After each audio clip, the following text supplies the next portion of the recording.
Claire had always hated the antique mirror. It was a monster, lurking in the shadows of her childhood memories. Her family called it an heirloom, a treasure passed down through generations. But to Claire, it was nothing but a source of fear. She avoided it at all costs. The mirror was enormous, housed in an ornate silver frame. Its surface was not glass but polished obsidian. This gave it an unsettling depth. Claire swore it watched her, its dark surface reflecting something more than her own image. As a child, Claire had nightmares about the mirror. She would wake up in a cold sweat, her heart pounding. The feeling of dread, of being watched, would linger long after the dream had faded. She knew deep down that the mirror was more than just a reflection. It was a portal to something sinister. The mirror was a family heirloom, passed down from Claire's grandmother. It had always been in their old Victorian house, a constant looming presence. Claire had hoped never to see it again after her grandmother moved out. Her grandmother had always loved the mirror.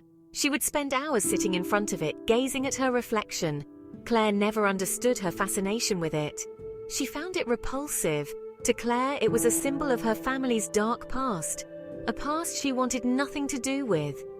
Claire's grandmother had tried to share stories about the mirror, tales of its history, but Claire refused to listen.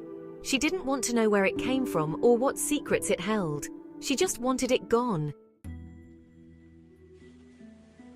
When Claire's grandmother fell ill, Claire was forced to confront her fears. Her grandmother had no other family and Claire couldn't bear the thought of her being alone. So she agreed to move into the old house and care for her grandmother in her final days. The house was just as Claire remembered it, dark, dusty, and filled with the scent of decay. The air was thick with a sense of foreboding. As soon as Claire stepped inside, she felt a chill run down her spine. The mirror, of course, was still there. It occupied its usual place in the living room, an imposing figure of darkness. Claire tried to ignore it, but its presence was overwhelming. It seemed to dominate the room, its dark surface reflecting the shadows that danced in the corners. Claire could feel its eyes on her, watching her every move. The first few weeks in the house were uneventful. Claire settled into a routine, caring for her grandmother and trying to block out the oppressive atmosphere of the house. But as her grandmother's health deteriorated, so did the calmness. One night, a fierce storm broke out. The wind howled outside and rain lashed against the windows. The old house creaked and groaned under the onslaught. Claire sat with her grandmother, reading to her, trying to soothe her anxieties. The power flickered and died, plunging the room into darkness. Fear gripped Claire's heart. In the brief flash of lightning, she could have sworn she saw a figure standing behind her in the mirror's reflection.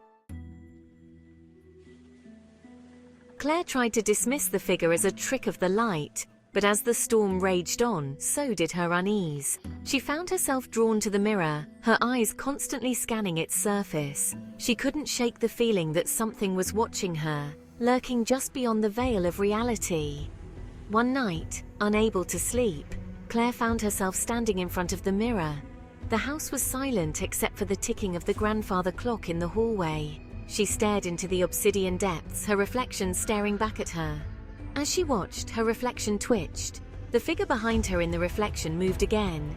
This time, there was no mistaking it. A tall, shadowy figure stood behind her. Its eyes, two burning embers, locked onto her with chilling intensity.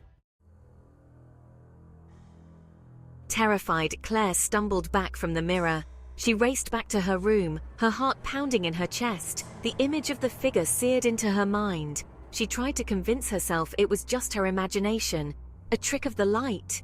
But deep down she knew the truth. The mirror was no ordinary antique. Over the next few days the occurrences intensified.